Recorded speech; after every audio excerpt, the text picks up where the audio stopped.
Hey, what's up? It's Kit. Time for another video. Class is in session for our Ultralight 101 discussion on lures. Before that, in my previous video, I actually promised to share the two knots that I use for attaching braid to leader and the knot I use to attach my leader to lures.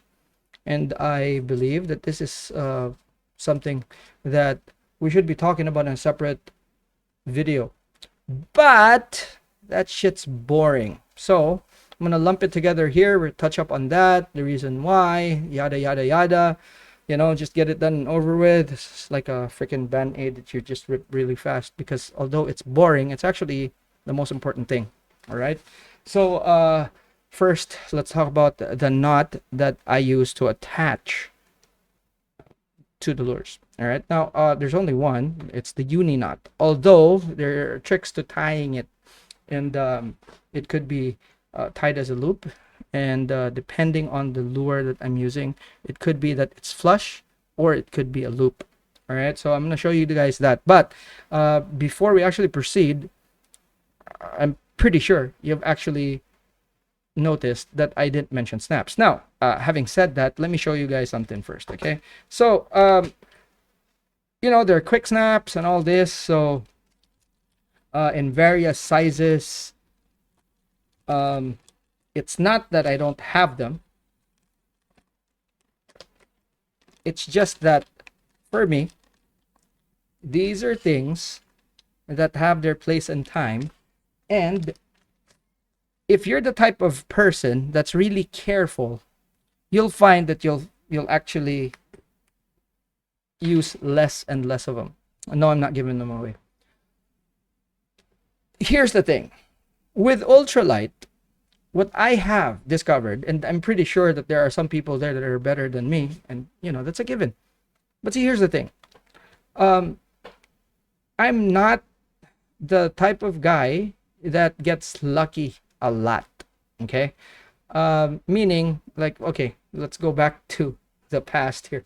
I'm not the luckiest guy. Okay? So, of my brothers, when they go fishing, they catch just, I can't explain it. They just fucking catch. All right. For me, I have to work hard to catch. And then add to that, I lose those.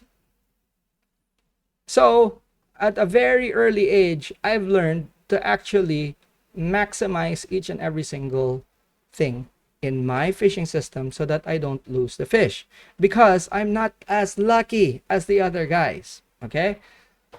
This is the whole reason why I had to learn the skill. Okay, people get lucky, that's all in good, but what I wanted to do was be that guy who's very consistent, who doesn't have to rely on luck, because my luck sucks. All right, so my luck sucks balls. So I had to learn and do it the scientific way so that I could always repeat it. And it's one of those things, guys. It's one of those things. And let me tell you this. Okay, with ultralight fishing, what will eventually go wrong. Okay, and this is why a lot of the guys that I teach, I encourage to get into ultralight fishing, because it's a very, very good teacher. It shows you how much you suck. All right, so there's a lot of people that would probably think they're really good fishermen. You give them an ultralight rod and reel, and then things start breaking. Okay, and that's exactly it. And that is the whole point. If you want to see the kinks, the chinks in your armor, okay, go into ultralight fishing, because it's a very good way and it's a shortcut to improve. Now, part of the reason why I don't use snaps is because I've had snaps open on me, and not just for ultralight, but also for heavy fishing. So I've just learned that instead of actually putting another weak link there, I'm gonna take that weak link off and then just tie directly to the lure. And that is something, or a process, that I call disasterizing. Okay, so all my tackle, if you see, it's disasterized. Okay, every single thing, even the fighting style I use, it's kind of like a process for me. And this is all born from ultralight fishing. Now, back when I was a kid, I've always had like this Daiwa BG, freaking old piece of shit reel. But back then, it was pretty good. So in high school, even in elementary, I'd have like always like a light rod and reel that I always had around, fishing for bait, smaller fish, and all of that. But from time to time, there's some small fish that actually fight. Like, for us, ox-eye tarpon would be one of those fish. Um, they're small, they're not big. A miniature version of a tarpon. But these things can fight. All right, and they only bite on light line and leaders. So at a very early age, I had to really learn because they're fun. Okay, at first, I haven't really figured them out. I didn't know how to catch them. Most of the time, it was luck. Okay, but those few times that I caught them just sparked my imagination. I was like, oh my god, these things are fun. All right, so that basically started things for me. So even when I'm fishing for tilapia, setting the hook and everything, just things break, the hook stretch and all this, and then after that, you kind of learn that you have to back up on your drag. That's literally how I learned how to fish. Okay, so eventually, what happened is that my system is very simple, and I try to simplify everything unless it forces me to do otherwise. Like, take for example, if there is a need for me to actually switch, this is how I crack things. Okay, so like, take for example, I go to one place, I see a fish, I have a crap ton of lures, and then I'm switching from one lure to another to get a response from the fish. As soon as I get a response, okay, I cut off that snap, put on whatever lure that it bit, and then from there I would be experimenting to see exactly which one it likes most. So it's a process of elimination, yes, okay, but when I've already semi figured things out, I can refine everything. But still, I go back to the most simple rig. Like, for me, the simplest rigs are the most advanced rigs, not like the the rig that has so much hardware. All right, so that's how I learned. That's why I don't have a snap. Okay, now let me show you a very simple knot I use to tie these really thin leaders. And we're talking of, like, this one's what, 4 pound, was it? Like, this is 4 pound test, this is 2.75. all right, and I'm gonna take one of my reels that need a leader, and then we're tying a knot. Okay, so I'm literally putting a leader so you guys can see. All right, so we don't have a leader on this one. All right, and I'm gonna show you how I do it first, and then after that I am going to take a bigger piece of string. I'm gonna show you exactly how I done it. Okay, so you can see it there. Okay, this is actually 832, and we're gonna do 4 pound test for this. Okay, so I'm gonna take 4 pound test, and this is Invisalign. Okay, this is fluorocarbon, not the most forgiving. Now, you first have to decide how long your leader is gonna be. So in this case, I fish with long leaders, as I mentioned before. So what I'm gonna do is I'm gonna pull about 4 arm spans, 2, 3, oops, 3, 4. Okay, now I'm gonna take this and cut it. Now I'm gonna have to change my glasses because I'm blind as a bat when it comes to these things, and I want to be as accurate as possible. You need a pair of scissors, braid scissors, or a knife. Okay, so you have your leader, you go to the other end. Okay, go to the other end, and this is the tedious part of it. Okay, now you take your braid, okay, and make sure that you actually have like a good working length. Okay, so right there. Okay, You take that. Now you take your two fingers here, wrap it around like so. See? So you're essentially just forming a loop. Okay? So make sure, again, I have to emphasize, you have to give yourself a long length to work with. Okay? So you have that. Both of them together. Make a loop around two fingers like so. Transfer so that you have these two.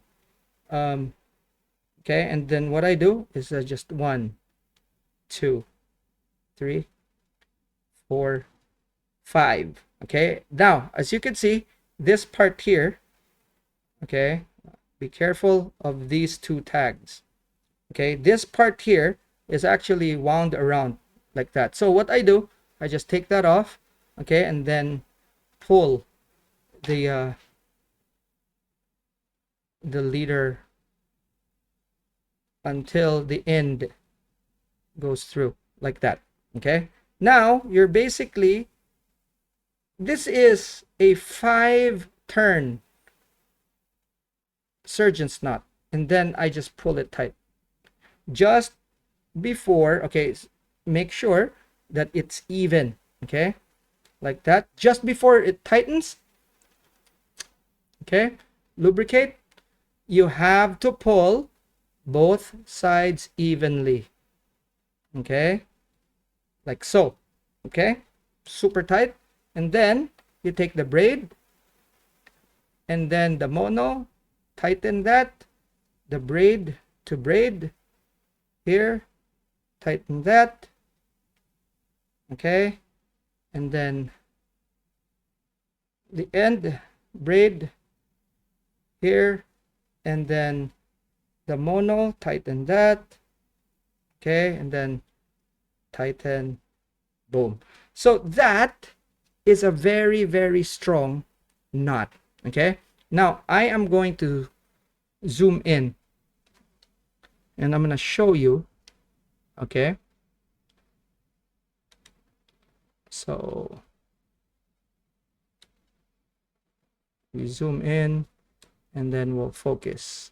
Okay, just so you could see the knot here. It's super tiny. See that? Okay, I'm gonna go closer. Okay, so you guys could really see. You see that? Super tiny, super tight, and compact, and very reliable.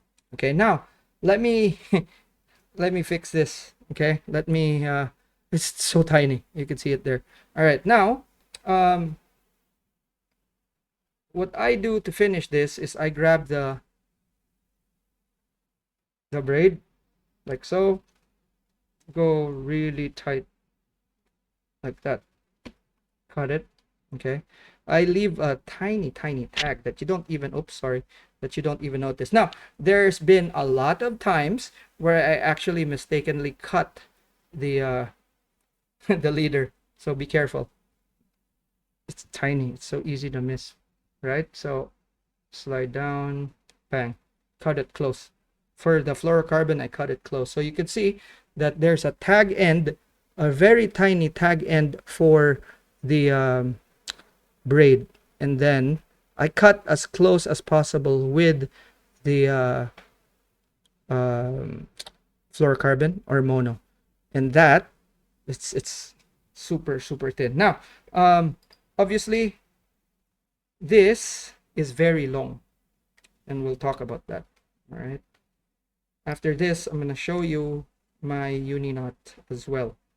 Okay, and that is the knot I use to connect the lure. If you want to use a what do you call this, if you want to use a obviously if you want to use a snap, go right ahead and do it. As I mentioned, I don't. Okay, so if you think about it, a snap could open, and you have a failure point there, and then you have your knot that could fail, so that's 2 failure points in one place. If you take the snap off, there's different types of snaps, okay? And the ones that I showed you are actually pretty safe, but I don't even use them. So those are quick snaps, and then there's like the regular snaps. A lot of people actually just use like a snap swivel, a very tiny snap swivel, and look, if it works for you, great. But this is a 101, and what I want to do is actually show the guys that are starting out something that they could use as a base. Okay, so for you guys that are already doing it, and it's working out for you, that's great. But for those guys that actually don't know what they're doing, guess what? If they follow those things and it fails on them, they have no one but themselves to blame. They could have just said, they could always say like, oh, coulda, woulda, shoulda. So it's much better to actually give them something that fails less, just to give them the confidence. And then once they're ready to experiment, they could go ahead and do that. So now again, a really long leader enables you to actually cut back a lot. So as far as tying knots is concerned, for what do you call this? For you know, knots, for your jigs, lures, and all that. You get to tie a lot. You get to cut back a lot, and it's also a very good practice, especially for the smaller stuff. Because guess what? As soon as you catch something big, automatically you need to actually look at your leader, see exactly if everything's still okay or not. Okay. If it's not, guess what? You are going to have to cut. So instead of cut back, and it's good practice. So having something like this as a mechanism on its own, tying knots instead of like unclipping and clipping, it already sets you up for success. So that's like one of those habits that that you kind of need. Now, let's go ahead and actually get a thicker line that I could show you how to tie that knot with. Okay. All right. So we have black leader material, and we have bright colored braid here for you guys. All right. So I'm gonna cut a section just so. Now remember, you take a section, and it should be the length that you want to use. Okay. Now we have our braid. So this is your main line. Okay. Now I am going to I'm gonna be out of focus for this one because we're gonna be concentrating on the knot here. Okay, so right, here we go. So you have that, and all you do is actually have these two strands parallel with each other. Okay, you form a loop like that. Okay, it doesn't matter if it's pointing up or pointing down.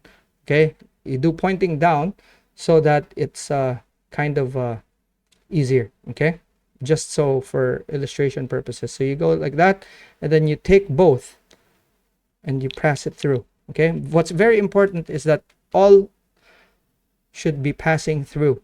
Okay, just like that. So you have one. Okay, you do that 4 more times, a total of 5 times. 2, 3, 4,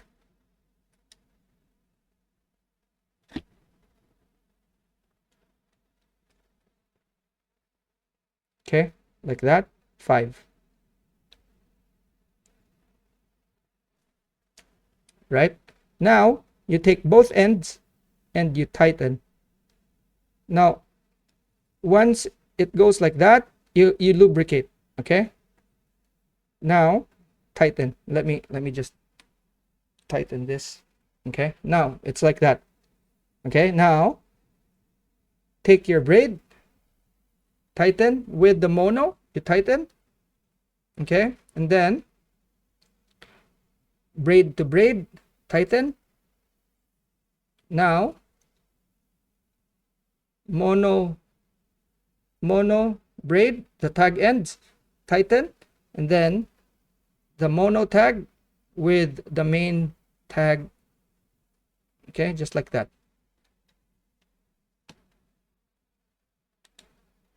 Now you have that, And then you just basically, what I do, okay, I cut the braid and put a little bit of a tag there, okay, so you can see there.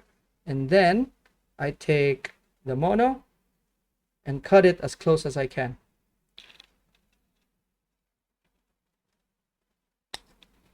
See, the braid doesn't snag on the guides. The mono will. So you cut it as close as possible so that it doesn't snag. Can you do this in your heavy setups? No. This will actually snag your guides, and that'll give you a really bad day. For lighter gear, it's fine, but I would recommend it only for ultralight and actually not use it for heavy stuff. 5 turns seems to be optimal. You do less, it's not as good. You do more, it breaks. Okay, so 5 seems to be a very, very good number.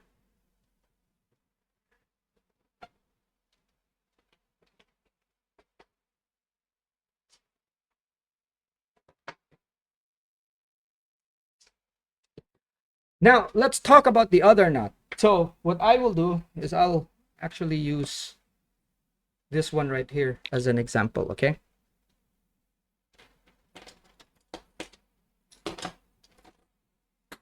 We use, that's dangerous.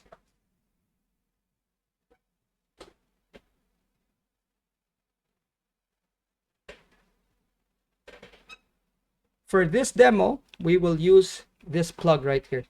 Now, there are knots you can tie, especially for plugs that are non-slip. But for this particular one, okay, I'll show you the only knot I use, and that is the uni knot. Again, I will take myself out of focus. Okay, no sense, I'm ugly anyway. All right, there we go. So, okay, like that. I start out like that, give myself a lot of room there. Take these 2 fingers, okay, and with the shorter end, actually wrap around the fingers. Okay, so just like that. And then, okay, so you have a small loop there. And then I pass it through 4 times at least for thicker line. For thinner line, I do 5 or 6. But it's at least 6, okay? Sorry, at least 4 when it's thicker line. 6 for thinner line. So you have that. Then you lubricate. And then you pull on the tag. Now here's a secret, guys, okay? So that it doesn't kink, okay? What you do is actually make it so that it's right out here. You see that? Make yourself, you see the loop? It's absurdly big, okay? See that? Way, way far. What I do then is this is where I tighten it, okay? Now, there we go. Lubricate. Then tighten it. Okay, not by much. Not by much. Now remember, this is a lure. Okay? This is a lure. Okay, so the loop's like that. Then you slide it down. When you slide it down, look, no kinks. Right? Now, here's the magic, boys and girls. Okay? See that? I will actually make the loop super small. Tiny, tiny. Like that. See that? See? It's almost flush. Now, I haven't tightened it yet, right? I take a pair of pliers. Okay? I take a pair of pliers. I take tag like that. And then, that's when I tighten it. Hold on. Let me just... So basically what happens is that it forms a loop. This is a uni knot that terminates into a loop. Okay, so you're gonna have to kind of pull it together tightly like so, and then pull. Okay, that tightens it. Now let me focus on this so that you guys can see, and so that you could understand really what I did here. Okay, see that? Form the loop. Okay, there's the loop. A small loop gives this lure a lot of action, and then all you do is cut the tag. Ouch. And there we go.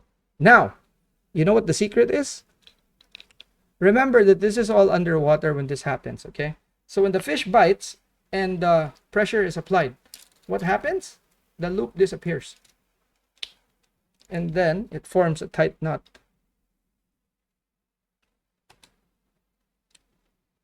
Okay? You see that? It forms a tight knot.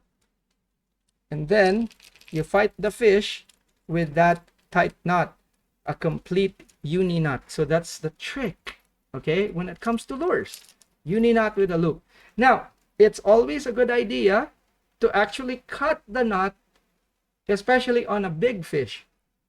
So it's automatically giving you a good habit to have. Okay? So, you know, and then you inspect if there's nicks, especially on bigger fish, when they have, remember, this is ultralight, boys. This is ultralight. So what happens is that it could be that they swallow it, and then this part here gets chewed up, the leader. So once you take the lure out, boom, take it off, run your fingers. Oh, there's abrasion. Problem solved. And then, boom. And remember, this leader, it's long. You're not going to run out. Now, what happens when you need to change your leader? No sweat. Guess what? Easy knot to tie, very fast. It's also why I use it, because it's so fast. All you have to do is just, again, take 4 arm lengths, cut, boom, bang, done deal. Take the what do you call this? The lure, and with the way I tie my uni knot, and you could see that I'm using these fingers to actually maneuver. There is an in-depth video. It's one of the most watched videos in the channel. All right, so it's there. Wow, 29 minutes just for that. Holy crap. All right, so speeding through. So that's very important. Again, I lumped this up here because it's important.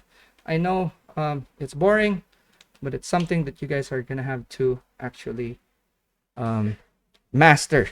Okay, it's something that you're now there are other nuts. You can go ahead and use those other nuts if you give you confidence.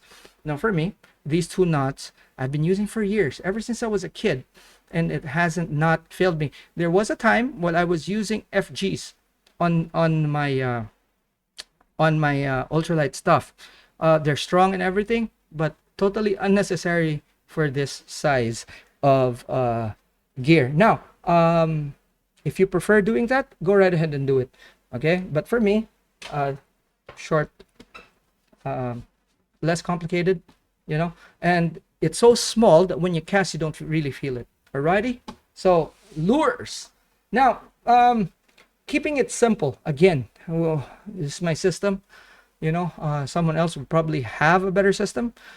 This has worked for me over the years, and this is not only for my ultralight system, although basically the same convention that I'm using from ultralight all the way to the heavy stuff.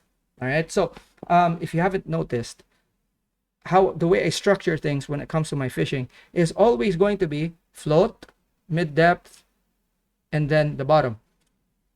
A set of lures to actually cover all of that. Okay, and there are lures that are especially good for top water, lures that are especially good in the mid what do you call this, mid-water presentations, in the middle of the water column, and then obviously there's those on the very bottom. Now it kind of depends. Like, take for example, there are hard baits that do the same for everything. Okay, there are hard baits that are really good for top water presentations. So you have poppers, you have micro stick baits and all that. And then there are lures for the bottom, and I'm looking at examples here. All right, so that's that. Now I'm not gonna go into like, oh, the darter head, you know, and all these jig head forms and stuff like that. When you're starting out, that doesn't matter, okay? And when you're starting out, the most important jig head that you can have, okay, let's start from the bottom, is actually, believe it or not, the simple round head jig. Now, if you cannot find round heads, that's fine, okay? That's fine. Don't worry about it. All right, so something as simple as this, the round head, okay? This one's a major craft, actually. All right, so round head, there we go, round head jig, okay? Soft plastics would probably be the easiest that you could use. That would cover for a lot of your fishing needs, okay? So as far as this type of fishing is concerned, you will find a lot of people using soft plastics, okay? Soft plastics, and jig heads are the carriers. Obviously, there's a lot of type and a lot of colors, okay, for this sort of fishing. And you could go nuts with the really weird head types and shapes, okay? See, stuff like that. But what I've found is that even if you have stuff like this and this, I just made on my own. Works, okay? Fish are not as finicky as you think. Right now, there are certain species that are very picky, but for the most part, they're not, especially in this what do you call this segment. Now, there's a huge debate between Chinese and Japanese made stuff. Obviously, Japanese made stuff would be like quality and stuff like that. A lot of the Chinese stuff that you would find are copies of Japanese stuff. I believe that if you don't want to spend for the Japanese stuff, you could try the Chinese stuff. You get more of it, but as far as the quality is concerned, kind of questionable for the most part. Now, when it comes to lures, okay, you have top water lures, you have mid presentation lures, and basically just micro copies of everything that you find with the big ones. You have small stuff like this as far as vibration baits are concerned, and you'll find tiny versions of them as well, okay? And later on, you'll find that there are some fish that are susceptible to what do you call this, to certain types of bait than others, okay? I kind of wrecked something here. Okay, so let me kind of oh god, of all the things to wreck, right? It got wrecked while I'm discussing shit. All right, so you'll find that it's just that. Now, one of the lures that I can't do without is this countdown minnow from Rapala. Okay, there's a storm version of this. It's called the Storm Dense. I don't know if the Dense is still around, but they pretty much made this to be kind of like the you know, the replacement for the, or the more expensive version actually. Countdown minnows such as these that are tiny have proven to be very, very effective. These X wraps, tiny X wraps, ultralight X wraps, really, really good. And you'd be surprised with the kind of fish that you catch with them. So I've caught like queens, even grouper, really. So trevallies and all that, they eat those. All right, so again, something like the lipless crankbait can be fished top, mid, bottom. I love lures like that. These are the same, okay? Countdown minnows, you cast them out, you count them about what's the sink rate? I think about like an inch a second or something like that, you know. So read the packet because there's information there. These are a cross between a plug and a jig, and again, something that I work exclusive on the bottom with this one, on the bottom, okay. These are top they're wobblers, but they're floaters. Okay, they're suspending ones as well. This one's from Storm, I forget the name. But for shallow water presentations, actually really good because you can kind of get down on the bottom. Major Craft has these. Okay, and look, it comes with a snap. It's not from me, it actually comes with a snap. But these sort of things enable you to cast really, really far and present in different depths of the water column because you can count them down. So cast out and all this. All right. As far as soft plastic bodies are concerned, or soft plastics are concerned, these are the most variable types of lures, really. Okay, there are also small crankbaits, by the way, and those things work a lot. Small crankbaits, if you can find them. So Yuzuri has stuff like the snap beans, and there are a lot of Chinese versions that you can find. Ultralight doesn't necessarily mean small. Okay, so like take for example, you have a 5 gram jig head, and you have a body like this for your presentation. Paddle tails are really, really good, and they're very underrated. I just uploaded a video where I was actually catching tuna with paddle tails. So that's something that you should kind of have a look at. Now, here's something that's also quite light. Okay, and this is a yabby. Okay, or pistol shrimp, whatever. And you know, very light. As you can see, the jigs actually it's, believe it or not, this is a jig, and this is from Storm. Light presentation but big in size. Again, you're targeting trevallies and stuff like that. So yeah. Now, normally you'll have really tiny lures such as these that you put on the jig heads. So very small, 1.5 inch lures. Very different from the US versions. As you can see, these are like miniature versions of the bigger stuff that you find. And this is something that's, you know, really something revolutionary, I guess, for the ultralight stuff. And mind you, it's very, very effective. Here's another one. This is from Storm. Very high quality stuff. Now, if you put a Western style jig head on this, it'll break. So you'll find that, you know, see, here's a Western style one. You can see this is from Berkeley. You can see that it has that, but if you put it here, it kind of sort of fits, you know, but it will break the plastic. Now, let me show you.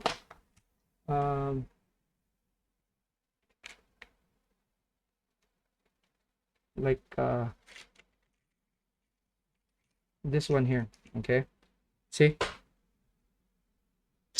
and you put it there like that, it's not gonna break because there's no collar. Okay, and that's one of the biggest difference for what do you call this, for the foreign, or sorry, the Western style jig heads. All right, now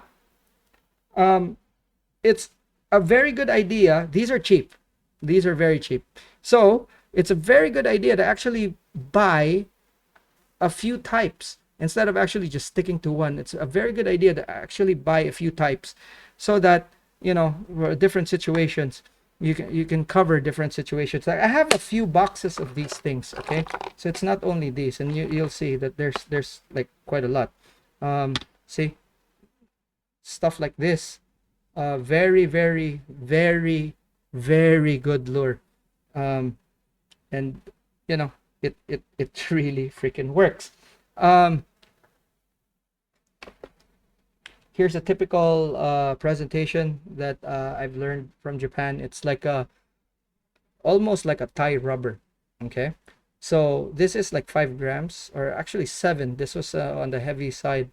Light fishing already, but there's actually 3 5-gram versions of these, and all you do is just cast it out really, and then reel it in slowly. There are stuff like these that you could use, and again, it depends on the weight.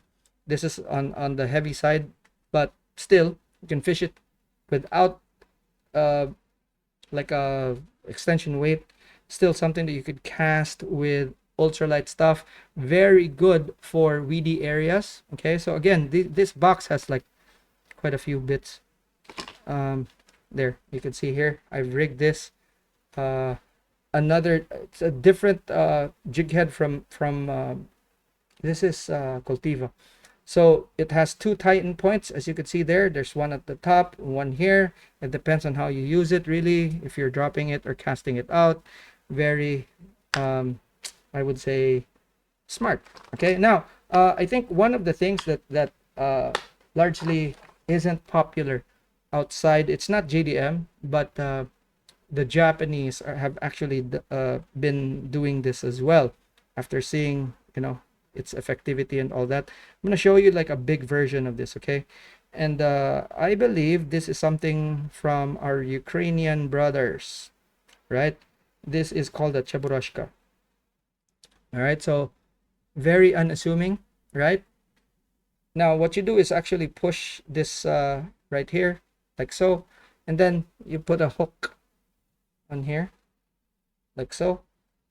There's like 1 gram ultralight versions of this. There's also like really big ones, but especially for ultralight, for light presentations, it's all in good. But I've had these wires actually pull out on me, so I stick with the ultralights on this. But see, as you can see, it has like a swinging hook configuration.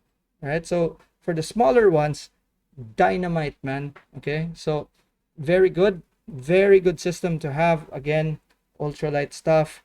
And the good thing about this is, since it swings when the fish actually inhales it, okay, when it's on the bottom, because soft plastics are actually floaters, kind of, once it sits on the bottom, depending on the style that you're going after. But a very good what do you call this, plastic for this would be like these spike tails, because they move around so much. So again, this is something that you could use for top water presentations, mid water, and down deep. So for this sort of fishing, it's exactly like how you do it with the big stuff. Okay, it's just a miniaturized version. All right, think of them as like scaled down versions, really, of the bigger stuff. And instead of actually thinking about catching the smaller stuff, all these are designed for you to be able to hunt for decent sized fish. So it's not really something that's exclusive for, let's say, horse eye mackerel or big eye mackerel or big eye scad, whatever. Okay, yes, you could use it for that, and they work really well. However, fishing, it's crooked, there we go. So fishing using this to target decent fish, and otherwise fish that are inactive, okay, very effective.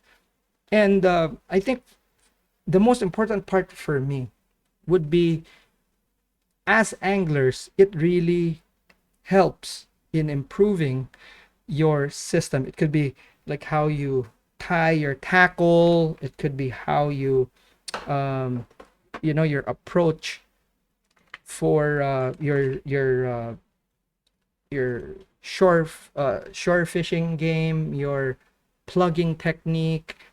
Okay, because guess what, small stuff like this, there's big stuff, right?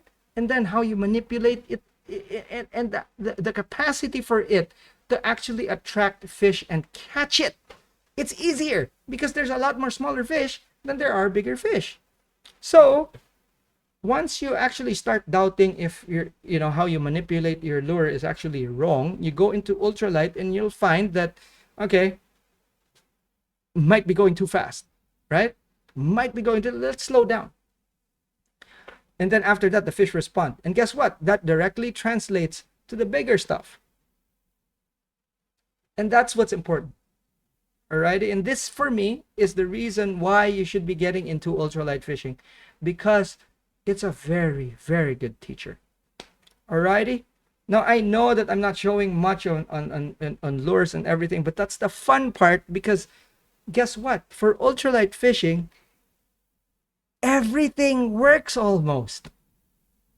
Everything works almost.